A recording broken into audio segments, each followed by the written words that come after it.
All right, welcome back to the channel. It's your boy Fanon, and in this video, we're going to talk about Jaron Boots Ennis, who will be returning to the ring in January 17th, but we have a little bit of bad news because it is not against who people were hoping it would be. Let's talk about that in this video.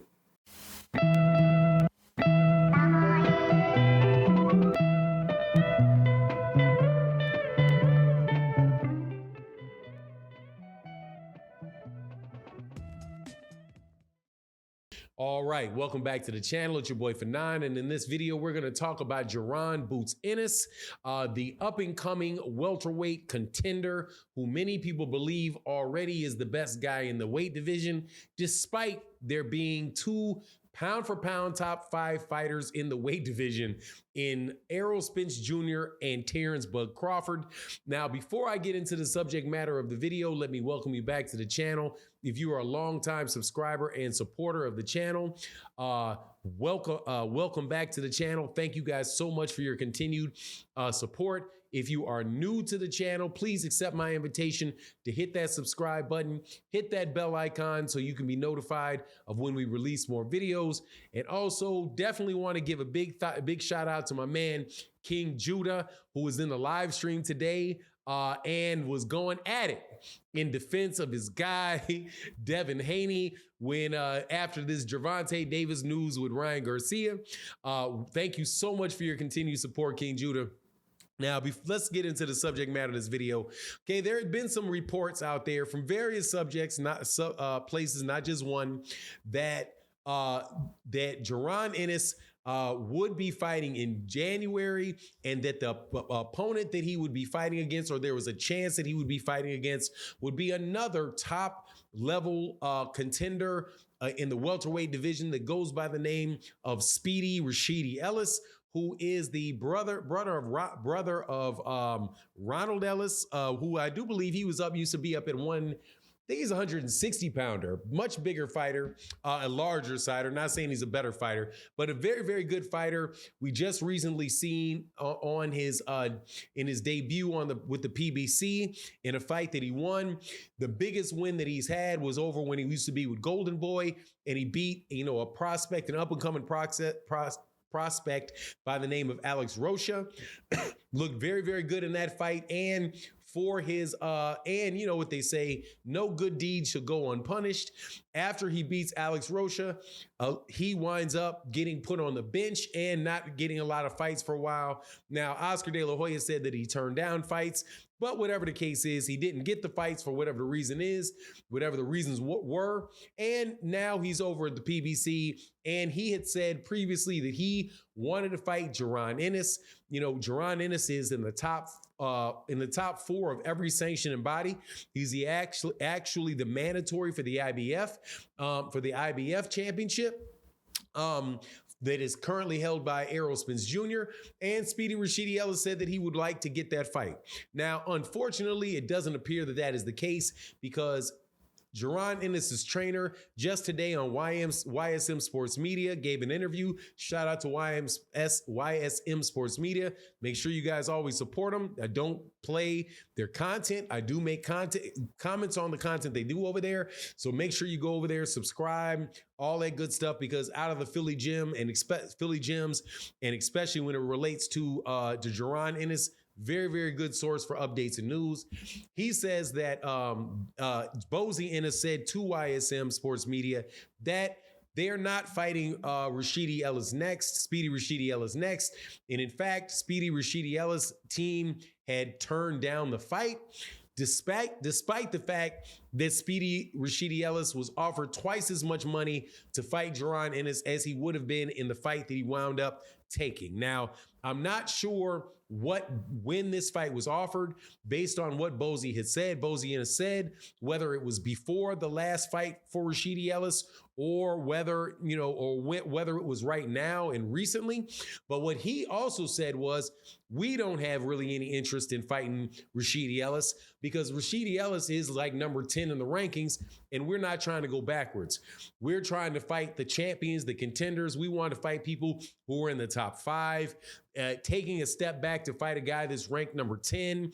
And I think he may be ranked, I'd have to look up the rankings for Speedy Rashidi Ellis, but I do believe he's number 10, maybe in the IBF, right? However, significantly, higher in the rankings. That's actually kind of backwards the way my brain works.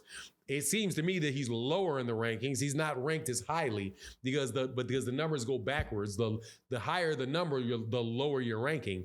But Boziena said that he did not want to fight anybody with a higher ranking than him, meaning somebody number 10, number 11, anything that's not, not near him.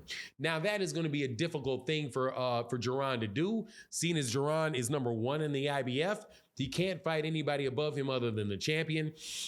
I do believe he's in the top. I only think he's out of the top 3 in the WBC, and the people above him in the WBC are number 1, Keith Thurman.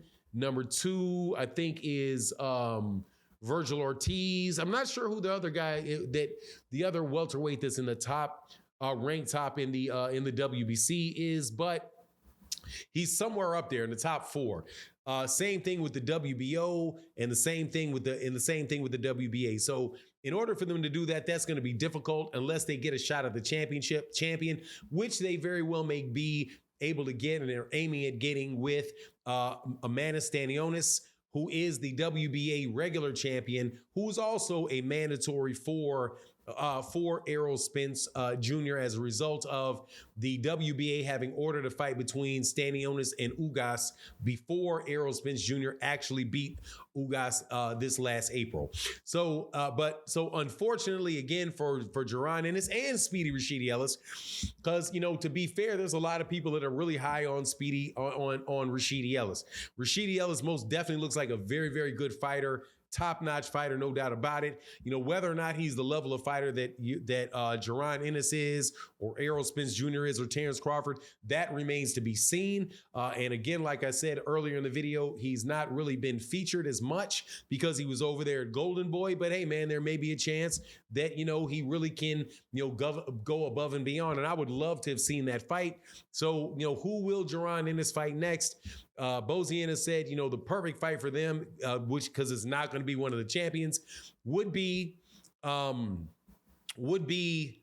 Stanionis, because that would be for a belt, the WBA regular belt.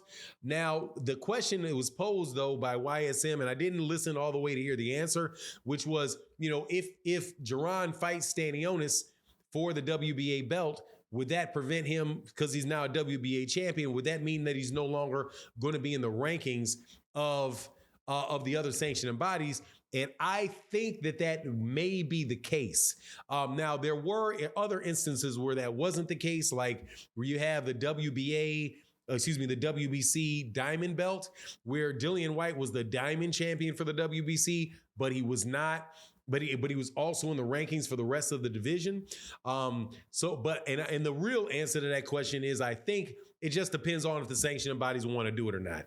Because, in women's boxing, Cho, who is the only other champion in the same weight division that Alyssa Baumgardner is in, which I do believe is featherweight. She is I believe she's the can't remember which one she's got, but she only has one belt, and Alyssa Baumgardner has the other 3. The sanctioning body that for Chow ordered that fight between Alyssa Baumgardner and herself, which usually you can't do, and you hear sanctioning bodies saying they can't do, but they find a way to do it, right? Similar to the way Lomachenko was not in the rankings for the WBC in the WBC, but yet the WBC ordered a fight between he and the former mandatory for Mikey Garcia's belt, Luke Campbell, and they wound up making that fight. So I suppose it could happen for Jaron Ennis, even if he did fight Stanley Onis, if the sanctioning body just put their heads together and agreed to do it for quote unquote the good of boxing. But whatever the case is, it's not going to be Speedy Rashidi Ellis, and definitely wish that it would have been, but just not going to be the case. Anyway, that's my take on the matter. You let me know what you think in the comment section. And with that, I'm out. Deuces.